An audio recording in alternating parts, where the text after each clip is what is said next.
ఇప్పుడు చంద్రబాబు గారు కానీ లేకపోతే ఈయన కానీ ఇప్పుడు మీతో వచ్చే పార్టీలు కూడా కొన్ని ఉంటాయి. ఇప్పుడు ఏఐడిఎంకే ఉంది, 2 సీట్లు గెలిచినా 3 సీట్లు గెలిచినా డిఎంకే కాంగ్రెస్ ఉంది కాబట్టి ఏఐడిఎంకే ఇటే రావాలి.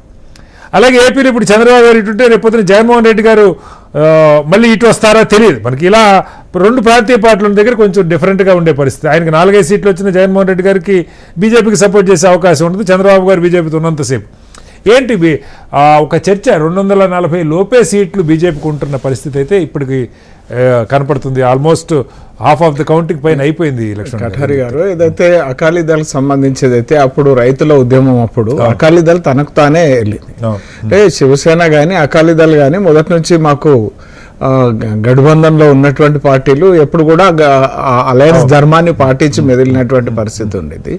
అక్కడ పంజాబ్లో ఉన్నటువంటి తలెత్తినటువంటి రైతు ఉద్యమం సందర్భంగా అప్పుడు పార్టీని విభేదించి వాళ్ళు వెళ్ళడం జరిగింది. ఇకపోతే ఇక్కడ ఏదైతే ఈ రాష్ట్రంలో చంద్రబాబు నాయుడు గారే అప్పుడు పార్టీని విభేదించి అలయన్స్ నుంచి తప్పుకోవడం జరిగింది. అంటే ప్రాంతీయ ప్రత్యేక ప్రతిపత్తి అనేటువంటిది, ప్రత్యేక రాష్ట్ర హోదా అనేటువంటిది ఏదైతే ఉందో దానికి సంబంధించి వేరే ఫార్మాట్లో రాష్ట్ర అభివృద్ధి కోసం తగిన సహకారం అందించడం జరుగుతుంది అనేటువంటిది. కర్ణాటకకు సంబంధించి కూడా ఒక ఆలోచన వ్యక్తమైన తర్వాత కూడా దాన్ని విభేదించి దాన్ని వెనక్కి తీసుకున్నటువంటి పరిస్థితి ఉంది. అంటే మారినటువంటి పరిస్థితులలో ఈ రకమైనటువంటి రీతిలో కొనసాగుతున్నటువంటి పరిస్థితి ఉంది.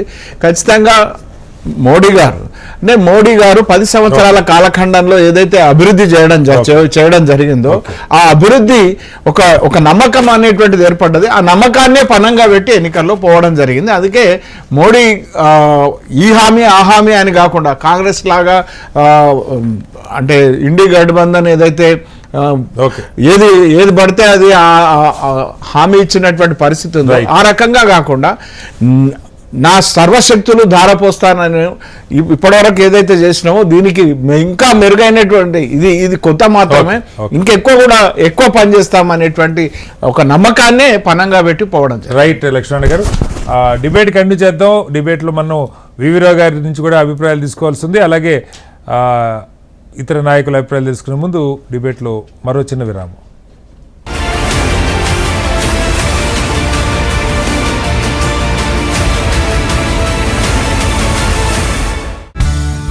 హైదరాబాద్ సిటీకి దగ్గరలో యుగంధర్ రియల్